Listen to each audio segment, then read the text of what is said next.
Here we go.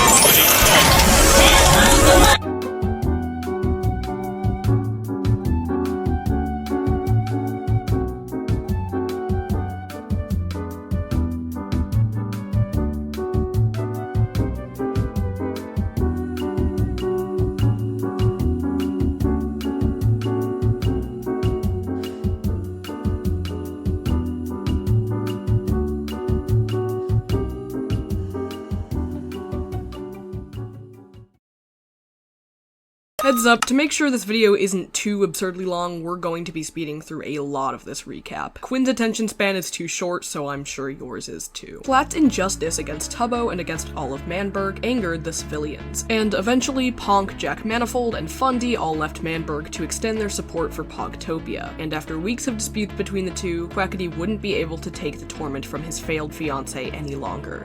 He killed Schlatt during an argument between the two, making for Schlatt's second canonical death, the first being by Technoblade's Manburg massacre. Following this, Quackity ran off to join Pogtopia. Not too long after the festival, a new yet not yet officially recognized faction would be constructed. Antfrost, Bad Boy Halo, Awesome Dude, and Skeppy would band together to create the Badlands, stating that they didn't agree with the ideals of Pogtopia or Manburg. Most of the festival aftermath era is spent witnessing changing loyalties before an inevitable war to take back Manburg. The Badlands would start siding with Pogtopia, as their goal was to always side with the losing team to create conflict. The Greater Dream SMP faction for the majority didn't want to step foot in the war, however Eret, who would become king since their betrayal past war, would fight with Pogtopia. Dream told Eret if they fought in the war, they would be forfeiting their position as king, however this time around Eret denied the power that they were given, deciding instead to go through with supporting Pogtopia. Meanwhile, Schlatt had no one. His only supporter was Carl Jacobs.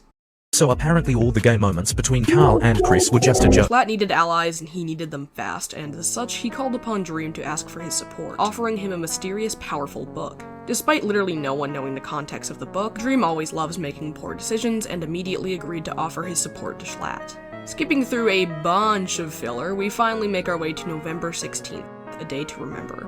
Before the war, tensions are higher than ever, and George Not Found is building a hobbit house with a big grin on his face. Why did he do that? Is he stupid? Dream spread word of a traitor within Pogtopia, and tension within the nation grew, with no one knowing who this traitor could be.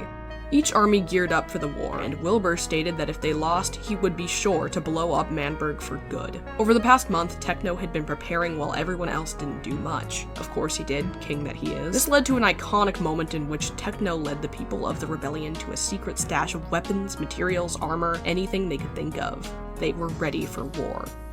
As the sun set, the time for war began. Tommy led the army to battle, yet another war would break out similar to the first Manburg War, following similar tactics such as scaling the towers and firing from above. The first to die would be Carl at the hands of Technoblade. The rebellion seemed to take control. It was looking like they were going to win. Dream asked to speak with Wilbur and announced that despite his poor decision, Schlatt hadn't even bothered to show up. He announced Manburg's surrender, leading everyone to the remains of the Kamaravan, where they all gathered around Schlatt, leading to yet another iconic moment. Wilbur ordered Tommy to execute Schlatt, however, the universe had other plans for him. Within the Kamaravan, the beginning of Manburg and the end of Manburg, Schlatt would have a heart attack and die. Pogtopia had won. Dream announced that there was really no traitor, and he made the whole thing up to distract them. Wilbur would name Tommy the president, much to everyone's surprise. However, Tommy stated that he couldn't be president as he still had unfinished business with Dream, referring to his discs. Wilbur, however, also announced that he too couldn't be president, and on the podium, he gave the presidency to Tubbo. Following his speech, everyone started work on taking down the remaining festival decor. Everyone was celebrating, and finally, everyone was, well, at peace. Everyone but Wilbur. While the people were celebrating, no one had noticed his absence, yet shortly after handing Tubbo the presidency, he would disappear. It seemed that Wilbur had become far too gone, and despite the fact that they had taken back their nation, it just wasn't enough. Wilbur would enter the detonation chamber, standing in front of the button that had the power to turn the entire country to ruin. During this, however, Techno would begin screaming on about anarchy and how they were only replacing one tyrant with another. He killed Tubbo once again, addressing the crowd. During all of this, chaos would ensue. He had a saying, Phil. It was never meant to be. Oh my god. You didn't.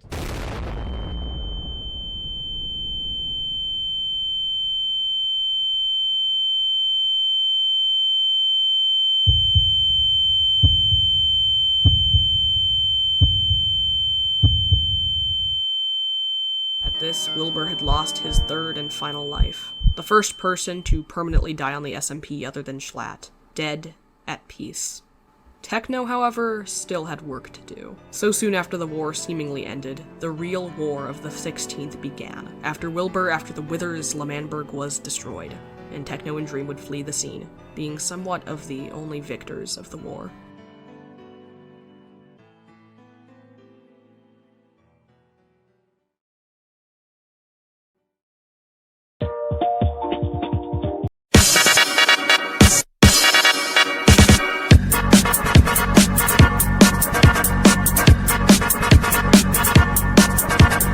This story is getting way too confusing and way too fast-paced for my liking, especially with all these different perspectives.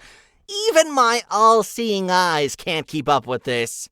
Fear not, Quinn with two eyes. It only gets more fast-paced and confusing from here. How is that supposed to make me feel better? It's not. I hate you.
Would you guys consider jacking off to be a sport?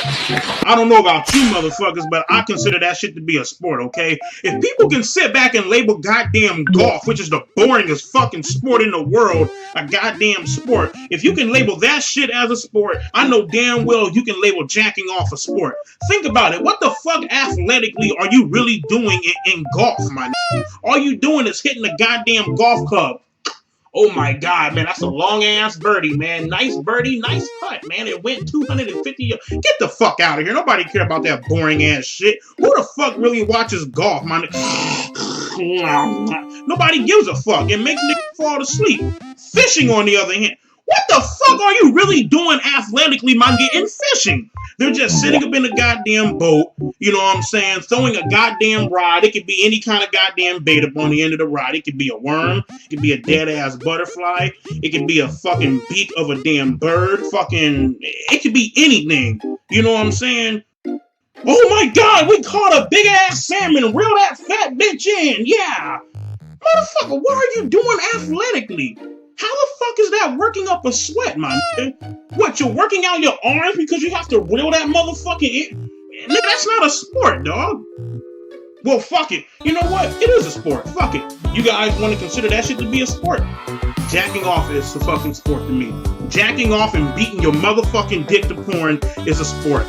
Jacking off. The shit's a sport. Fuck it.